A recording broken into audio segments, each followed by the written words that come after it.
Hi, it's Travis White with a Persuasive Communication Tip of the Week. Let's talk about body language today and the body language you present to your audience in your persuasive presentation. The overriding rule is that you should appear comfortable and confident. So there are a number of tips, a number of rules of thumb, but remember that you should be comfortable and confident. So let's give an example. Should you stand in front of the audience or should you stand behind a podium? In general, the advice is stand in front of the audience. Body language is important. Let them see your body language. Don't stand behind the podium where they can't see your body language. However, if you're more comfortable and confident standing behind a podium, you should stand behind the podium.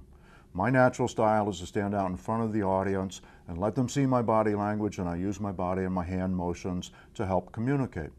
A year ago, I had knee surgery, and I had to give a number of presentations from behind a podium just because I couldn't walk, and it worked just fine. What I found was I had to modulate my voice more. Changes in voice, changes in tone of voice and inflection were more important because the audience couldn't see my body language. So other things being equal, stand in front of the audience. If you feel more comfortable and confident behind a podium, then you should stand behind the podium. Similarly, should you stand still or walk around?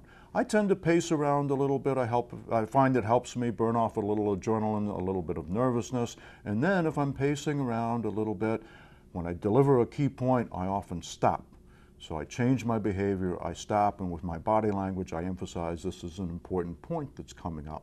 But again, you should do what makes you feel comfortable and confident. And I've seen some of our presenters pacing back just a little too back and forth, just a little too much. They look nervous, and that makes the audience nervous. So whatever makes you feel comfortable and confident. Should you use hand motions or should you keep your hands by your side? Oftentimes the advice is to study your conversational techniques. Study what you do when you're sitting around a table, perhaps at a restaurant, talking to friends.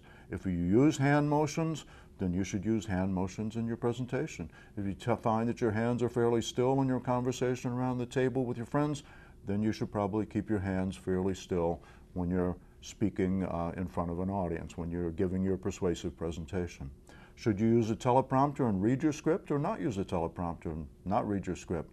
I tend not to use the teleprompter because I find it makes me feel uncomfortable. I have to read the words, and then because I'm reading the words, I'm not thinking about where I am in the presentation. I'm not thinking about body language. I'm not connecting as much as I usually do with the audience. I don't get the eye contact with the audience because I'm focused on the teleprompter.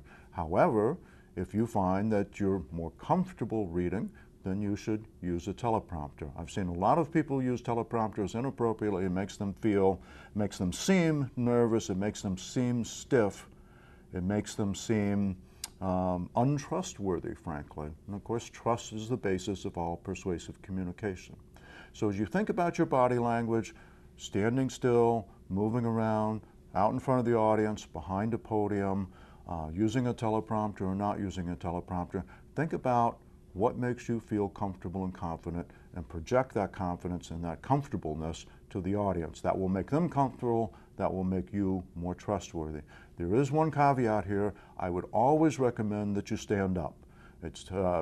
Speakers that stand up always get higher ratings than speakers who are sitting down. So if at all possible, stand up in front of your audience. If you're in a small group, perhaps in a conference room, it may feel a little awkward to stand up, but then you might use a whiteboard or a flip chart, so it's a natural way to stand up, write things on the board, and deliver your presentation standing up. Standing up, always better than, other things being equal, standing up is always better than sitting down. So whatever makes you comfortable and confident, that's the body language you should project. That's a Persuasive Communication Tip of the Week. See you again next week.